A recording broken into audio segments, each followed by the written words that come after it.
Subscribe करें हमारे YouTube channel को और बेल आइकन को प्रेस करें हमारे लेटेस्ट वीडियोस को देखने के लिए।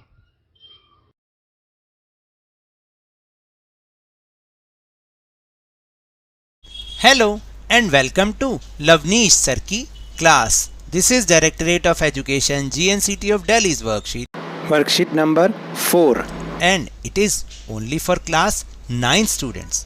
It has taken from the subject Social Science History and we will learn and understand chapter number 1 French Revolution, and in this worksheet we will also discuss French Revolution part 4. यानी हम जो पिछली worksheets थी जब हमने पहले इस lesson को पढ़ा था तो पार्ट 3 से अब हम आगे पार्ट 4 की तरफ जाएंगे. So now let's start and understand with me.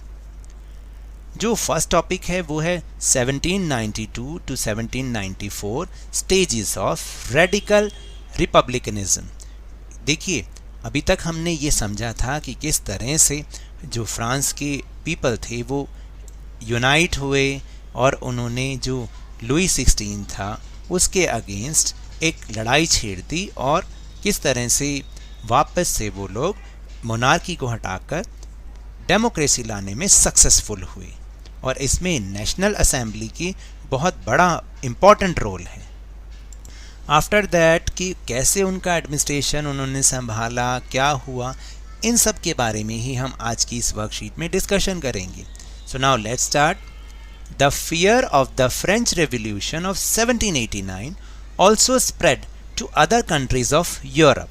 देखिए, जब 1789 में फ्रेंच रेवोल्यूशन हुआ तो जैसे जैसे उसकी खबर जो है, जैसे इसकी न्यूज़ आसपास की जो नेबरिंग कंट्रीज़ थी, the other countries of Europe थी, वहाँ तक पहुँची, तो अब उसका जो डर था, वहाँ के जो मोनार्किस्ट थे, वहाँ के जो किंग्स थे, वो उनको वो चीज़ डराने लगी, क्योंकि शायद उन्हें लगने लगा था कि कहीं हमारे यहाँ पर भी यही कंडीशन ना हो जाए. The clergy and nobles who had fled from France spread the spirit against the revolution. और जो पादरी लोग होते थे, जो कुलीन मतलब जो नोबल लोग होते थे ना, मतलब जो अमीर लोग जो भाग के वहाँ से गए भी थे फ्रांस से, उन्होंने वहाँ जाकर इस रेवोल्यूशन के अगेंस्ट विचारों को, उनको जो भी अगेंस्ट था उसके बारे में लोगों को कहा, उनको समझाया कि ये सब चीज़ ठीक नहीं है. The revolutionary principles of France began to be propagated all over Europe. तो जो फ्रांस के रेवोल्यूशनरी प्रिंसिपल्स यानी जो क्रांतिकारी सिद्धांत थे वो भी धीरे धीरे सभी यूरोप की कंट्रीज़ में फैलने लग गए. Austria supported the monarchy in France. Austria ने क्या किया, जो फ्रांस में मोनार्की थी यानी लुई 16 का रूल था, उसको सपोर्ट किया. In opposition to this France declared war against Austria. तो इसके विरुद्ध क्या किया फ्रांस ने, क्या किया, ऑस्ट्रिया के विरुद्ध एक वॉर छेड़ दिया, क्योंकि अब तो फ्रांस में किसका रूल था, फ्रांस में डेमोक्रेसी आ गई थी, नेशनल असेंबली का रूल था. They considered it as a people's war against autocratic kings and nobles. उन्होंने इसको जनता का युद्ध बताया, किसके अगेंस्ट, जो भी ये ऑटोक्रेटिक राजा होते थे या जो अमीर कुलीन वर्ग, उनके खिलाफ एक तरह से उन्होंने इसको पीपल्स वॉर बताया. A national convention was formed on the basis of adult suffrage. और लोगों को वयस्क जो एडल्ट लोग होते थे, जो भी वहाँ पर एज रहती होगी उस चीज़ की, तो उनको जब वोटिंग पावर दी गई उसके बेसिस पर एक नेशनल कन्वेंशन को फॉर्म किया गया. यानी नेशनल कन्वेंशन नेशनल असेंबली अब नेशनल कन्वेंशन में चेंज हो गई. The next topic is national convention and rain of terror. देखिए, ये बहुत ही इम्पॉर्टेंट टॉपिक है जिसके बारे में अब हम समझेंगे. The first session of the National Convention was held on 21st September 1792. जो नेशनल कन्वेंशन का फर्स्ट सेशन था वो कब शुरू हुआ, 21 सितंबर 1792 को. The Jacobin and Girondist parties were prominent in this. और इसमें जो मेन पार्टीज थी वो कौन सी थी, Jacobin and Girondist. The Jacobins were disciplined and organised. ये तो हम जानते हैं कि इस रेवोल्यूशन से पहले से ही जैकोबिन जो क्लब था वो बहुत ही ज़्यादा फेमस था। जो उसके मेंबर्स भी थे वो डिसिप्लिन होते थे और बहुत ऑर्गेनाइज फॉर्म में वो होते थे। They had influence over Paris, Paris पर उनका इन्फ्लुएंस बहुत ज़्यादा था। The main leader was Robespierre, जो उनका मेन लीडर था जैकोबिन क्लब्स का, वो कौन था? रोबेस्पियर, और उसका पूरा नाम था Maximilian Robespierre. On the other side, there were Zerodists who were educated nobles but not practical politicians. जो Zerodists थे वो educated तो थे लेकिन वो politician, practical politicians नहीं थे। The prominent leader were Madame Roland and Brisson, etc. देखिए मैंने इसको ऐसे इसलिए पढ़ा क्योंकि ये फ्रेंच वर्ड्स हैं, इन्हें हम रोलैंड नहीं कर सकते या ब्रिसॉट नहीं बोलते, इसलिए हमने इसको क्या पढ़ना है? मदाम रोला एंड ब्रिसो। तो वो उनके लीडर थे। जैसे जैकोबिन क्लब का जो लीडर था वो कौन था? Maximilian Robespierre. ऐसे ही जो ज़ीरोदिस्ट पार्टीज़ के जो लीडर थे वो थे मदाम रोला and Brissot. Both groups were advocates of republics, यानी दोनों ही रिपब्लिक के सपोर्टर थे कि वहाँ डेमोक्रेसी होनी चाहिए। Supported the war against foreign powers, और फॉरेन पावर्स के अगेंस्ट वो वॉर को सपोर्ट करते थे। Girondist believe that the revolution had gone far ahead and that should be end, यानी अब उनको लगता था कि क्रांति बहुत हो चुकी, बहुत लड़ाइयाँ हो चुकी, अब इसको ख़त्म होना चाहिए। They were oppose to bringing more social equality, और अब आगे वो और ज़्यादा सोशल इक्वालिटी को लाने के बहुत ज़्यादा वो अपोज करते थे। They emphasise more on freedom, वो स्वतंत्रता पर, फ्रीडम पर ज़्यादा जोर देते थे। On the other hand the Jacobins emphasise more on equality and a harmonious attitude towards the lower classes, और इसी के साथ दूसरी तरफ जो जैकोबिन्स थे वो इक्वालिटी पे ज़्यादा जोर देते थे, और जो लोअर क्लासेस होते थे उनको वो बहुत ज़्यादा पूछते थे, यानी उनको बहुत ज़्यादा वो इम्पॉर्टेंट मानते थे। And the next topic is difficulties before the national convention, यानी नेशनल कन्वेंशन के सामने अब क्या क्या डिफ़िकल्टीज़ आई उसको एडमिनिस्ट्रेशन करने में।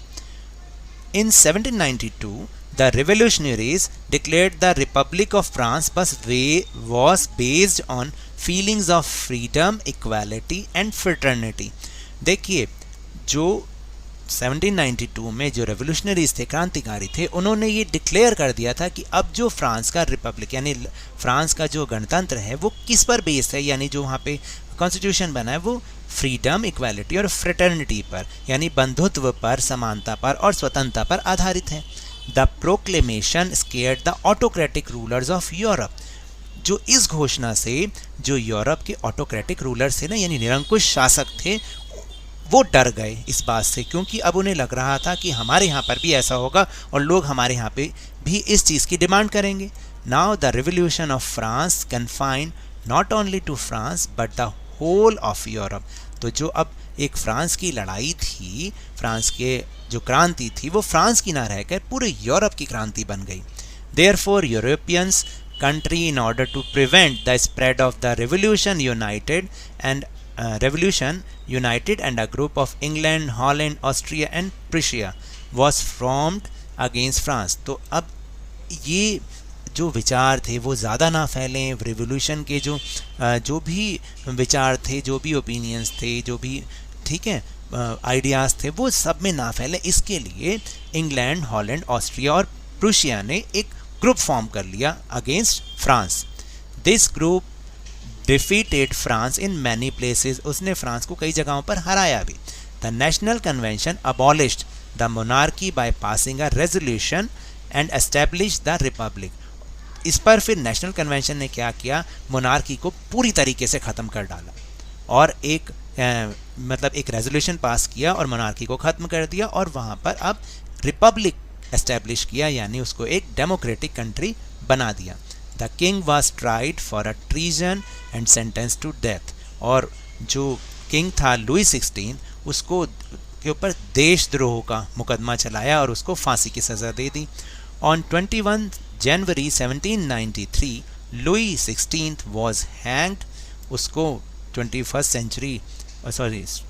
जनवरी 1793 को फांसी पे चढ़ा दिया गया। Because of the war, France was beset by an economic crisis with rising prices. इन लड़ाइयों के चक्कर में फ्रांस में अब इस समय इकोनॉमिक क्राइसिस हो रहा था, क्योंकि पैसा तो देखो लगता ही है, जब भी हम लड़ाई लड़ेंगे तो उसमें पैसा तो वेस्ट होगा ही होगा। इससे क्या होता है, जो प्राइसेस होते हैं वो राइज हो जाते हैं, चीज़ों के price. Rule was made to collect डेप्ट फ्रॉम द रिच। तो क्या नियम बनाया गया, फिर जितने भी अमीर लोग हैं उनसे ये सारा का सारा रिकवर किया जाएगा। The Jacobins attacked the convention with the help of Parisian mob and commune. उन्होंने कम्यून और जो पेरिशियन मॉब का मतलब है जो पेरिस में रहने वाले लोग हैं, उनकी भीड़ ने फिर क्या किया, कन्वेंशन पर कब्जा कर लिया। And established a rain of terror. और इस तरीके से उन्होंने एक आतंक का राज, रेन ऑफ टेरर का मतलब आतंक का साम्राज्य, वो उन्होंने स्थापित किया। With the establishment of reign of terror France once again become a victim of disorder. और इसी एस्टैब्लिशमेंट के साथ जो ये आतंक का साम्राज्य अब यहाँ पर स्थापित किया गया, फ्रांस एक बार फिर से अव्यवस्थाओं का भुक्तभोगी बन गया, पीड़ित हो गया, क्योंकि अब वहाँ पर और ज़्यादा अव्यवस्थाएं फैलने लग गई। It was founded under the leadership of Robespierre. और रोबेस्पियर के लीडरशिप में ये सब काम हुआ। Revolutionary public security was established and anyone who worked against Jacobs had given death penalty। और उन्होंने उसको, मैं आपको बताऊं कि जो मैक्सिमिलियन रोबेस्पियर था उसने रूल्स को इतने ऐसे उसको फॉलो करवाया कि जो सब लोग थे वो जो है तंग आ गए इससे। किससे? जो रोबेस्पियर था उसके रूल से। और वो क्या करता था, जो भी जैकब्स के खिलाफ, जो भी जैकोबिन्स के खिलाफ उसके अगेंस्ट कोई भी काम करता था तो उसको डेथ पेनल्टी दे दी जाती थी। यहाँ तक कि जो उसके अपने पार्टी के लीडर्स भी थे ना, जो अगर उसको सपोर्ट नहीं करते वो उनको भी पनिशमेंट देता था, सिवियर पनिशमेंट देता था। इन जुलाई 1794 Robespierre was imprisoned and hanged.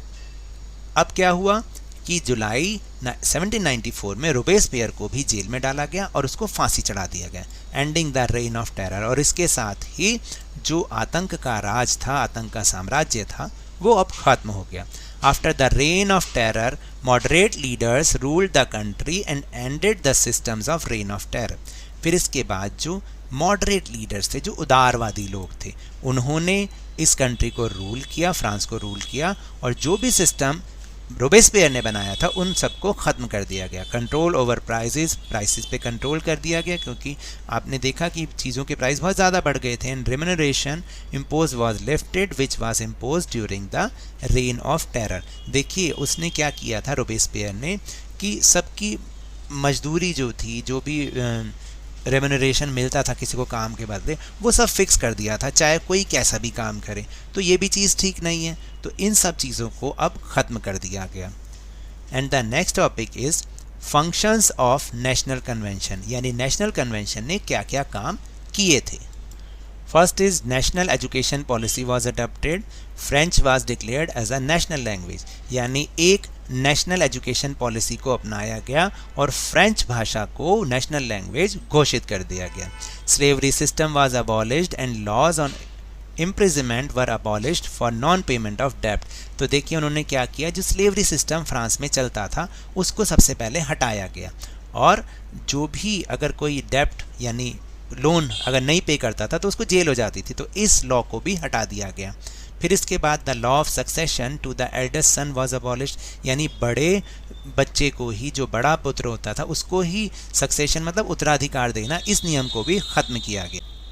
Next is a new panchang और calendar was introduce 22 September 1792 in commemoration of ending the monarchy and the founding day of the republic, यानी एक नया कैलेंडर, एक नया पंचांग इंट्रोड्यूस किया गया जब राजतंत्र को समाप्त किया गया। कौन सी डेट को?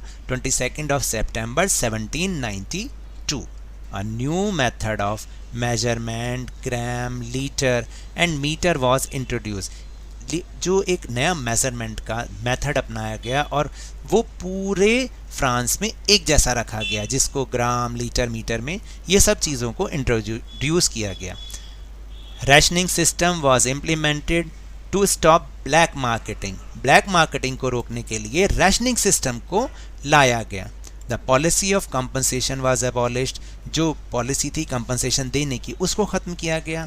Income tax and war tax were also impose, यानी जनता पर इनकम टैक्स और वॉर टैक्स भी लगाया गया। So these are the topics of this worksheet. Now we'll move on our question answer section. So the first question is, why were other European rulers upset by the French Revolution? So my suggestion is, the fear of 1789 French Revolution started spreading to other countries of Europe as well. The revolutionary principles of France started propagating all over Europe. The revolutionaries declared that the Republic of France was based on the feelings of freedom, equality and fraternity. The proclamation scared the autocratic rulers of Europe. देखिए, मैंने इसके बारे में आपको पहले भी समझाया है, तो ये इसका आंसर हो सकता है। Now the question number 2 is, who was Robespierre? Answer is, Robespierre was the leader of Jacobin Club. Question number 3 is, what was the reign of terror? आतंक का राज किसे कहते हैं, क्या था? When the power of France came into the hands of Robespierre, he made the rules and laws so strictly enforced that the people of France triumphed. Triumphed का मतलब होता है कि लोग भी अब उससे परेशान हो गए थे। Whoever worked against Jacobins would be given the death penalty. Even if the leaders of his own party worked against him, he would get severe punishment. This is called the reign of terror. And the last question, question number 4 is, what were the important functions of the National Convention? तो काफ़ी सारे functions हमारी worksheet में लिखे हैं, मैंने यहाँ पर 3 लिखे हैं, आप ज़्यादा भी लिख सकते हैं। First is, national education policy was adopted and French was declared as the national language. Second is, slavery system was abolished and law of imprisonment were abolished for non-payment of debt. And the third one is, the law of succession to the eldest son was abolished. So that's all for this worksheet. अगर मेरे इस तरह समझाने से आपको थोड़ा सा भी समझ में आया हो तो इस चैनल को ज़्यादा से ज़्यादा सब्सक्राइब कीजिए, लाइक कीजिए और बहुत ज़्यादा शेयर कीजिए। और हाँ, मेरे साथ इसी तरह वर्कशीट को समझते रहिए, लेकिन ध्यान और मन लगाकर पूरी मेहनत और लगन के साथ पढ़ते रहिए, क्योंकि आपके एग्ज़ाम आने वाले हैं, उसमें आप बहुत अच्छे नंबर पाइएगा। लेकिन अगर कोरोना वायरस से बचना है ना, तो मास्क ज़रूर लगा के रखिए। Thank you very much.